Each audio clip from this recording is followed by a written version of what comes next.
Let's admit it, we are the hunters of souls, but hunters of a delicate kind, and with a touch of wizardry. We do not want to capture images for our own use, but to reproduce them for everyone, to keep them for everyone. This photographer took photos of conflicts around the world and dedicated large amounts of his life to showing how China and Morocco developed from the 70s onward.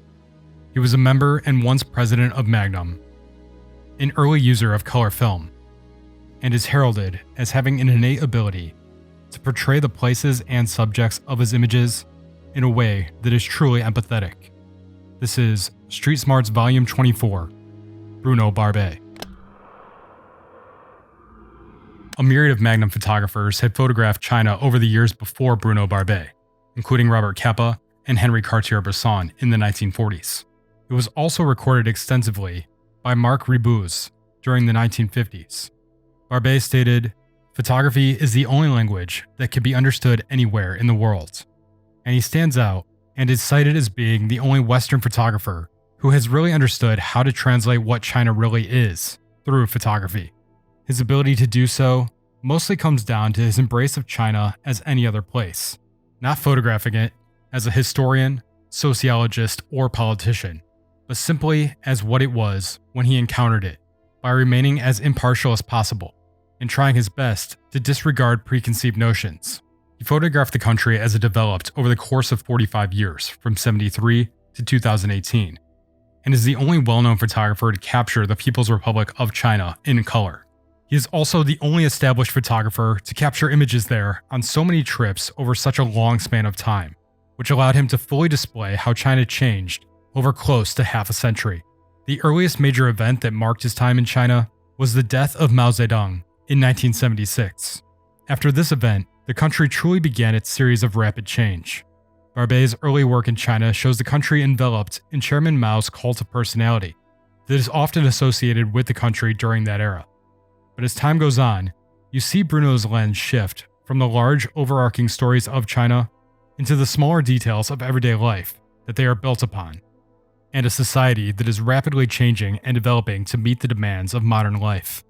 Most of the time, I take photographs to document for posterity. Traditions and cultures rapidly vanish as a result of changing consumer attitudes. The continuity in Bruno's photography style, colors, and compositions are what make this body extremely compelling, since you can see this continuity carried on over so many decades. The event that really catapulted Barbey into taking the types of photos he would end up taking happened in France before he ever set foot in China. Student protests sprang up against the university system in May of 1968 that rapidly evolved into a youth movement against everything they wanted to abolish, including capitalism, communism, censorship, and gender inequality, to name a few. The shared plight felt by factory workers saw unity take hold between the two groups. That led to major protest on May 13th. Those protests transformed into the largest workers' strike in French history, when upwards of 8 million people went on strike within 2 weeks, leaving the country unable to function. Despite the massive numbers involved, revolution was not the result of the uprising that lasted just 7 weeks, but rather, de Gaulle, who the protesters wanted to have removed from office, was re-elected to another term, and the uprising became a flash in the pan, set to fall unimpressively lost to the sands of time. Bruno Barbey didn't forget those days, and has covered them extensively, via photographs he took at the time that appear in various photo books and films he created afterwards. In May of 1968, I was constantly in a state of stress. I never had time to sort through my photos in peace and quiet. When the demonstrators went to sleep, I had to go back to the agency to have my films developed, so that I could then make a selection. It was a gruesome schedule. It was this period of his life that would spark an interest in conflict photography that took him all over the world in pursuit of it. After May 68, I documented the demonstrations in Tokyo in October, which were extremely violent. Then I started working in Palestine. Many were disillusioned at the end of the May movement, but I wasn't. I was occupied with other causes that were more urgent. Bruno Barbey would go on to capture conflicts that took place in Nigeria, Vietnam, Bangladesh, Cambodia, Northern Ireland, Iraq, and Kuwait. But it's really hard to track down his exact involvement in those places, or the timeline that he covered events there. What we know is that in Nigeria, he He captured photos of the country's civil war that happened in the late 1960s. In the 1970s, he would photograph the Vietnam War, Bengali people during the Bangladesh Liberation War, Northern Ireland during the Troubles, and Kurdish refugees in Iran. In 1991, he photographed the oil fields burning in Kuwait, all of which I have to assume were short stints of coverage, considering there is so little information on them. One place he covered more extensively over an 8-month period was Poland. These photos were taken as the country sought to unify against Soviets in strikes that would eventually involve practically all of Poland's labor force. This happened through a group called Solidarity that successfully brought all of Poland's smaller labor unions that were typically dedicated to one craft, which were weak on their own, under one solidified union, with more power that could actually push for the changes they wanted to see. The power of the Solidarity group eventually went too far and brought on martial law in the country in December of 1981, which is what Barbey's project focused on. Barbey stated, "Poland was the page in history that was being written, and it was the memory of an ancestral society on the verge of disappearing. To keep this history from vanishing, Barbey traveled 40,000 kilometers all over the country with his family, living in a camper to capture what was going on, which helped him avoid the surveillance that many photographers felt when working within the USSR. The book that came out of this a year later contained 78 photos, was published in French, German, and English, and saw its images used in global publications such as National Geographic, which speaks to the power of the photos and the power of the moment. This work has lost some of its notoriety in the years that followed, but served its purpose at the time by drawing attention to an ongoing issue in a place with restrictions that made it difficult to be covered properly by the press. A strangely still, almost timeless land. Morocco was French-Swiss photographer Bruno Barbey's place of birth, which he left at the age of 12.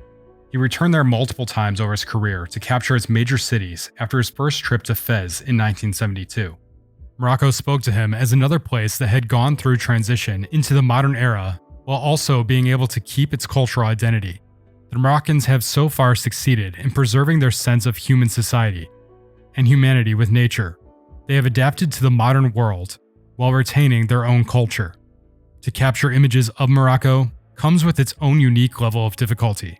According to Barbey, it is very difficult to photograph there, because in Islam, photography is supposed to bring the evil eye. You have to be cunning as a fox, well organized, and respect some customs. The photographer must learn to merge into the walls. Photos must either be taken swiftly, with all the attendant risk, or only after long periods of infinite patience. Such was the price of these images. The memory of Morocco can only be captured with respect, which speaks to the fact that unlike other places that Barbey has captured, his photos of Morocco are often taken from afar and really play with the colors, textures, shadows, and architecture of the environment, in contrast to the colors, shapes, and shadows of the subjects within as they go through the processes of their everyday routines. What you love more than anything in this book is the light that filters through the canvas and across the stalls, powdered sunlight mixing with perfumes. The Italians by Bruno Barbey would join the same publication series as The Americans by Robert Frank and The Project of Germans by René Buré, which were part of a project called Essential Encyclopedia. The images in the book are what made members of Magnum consider Barbey worthy of joining the collective.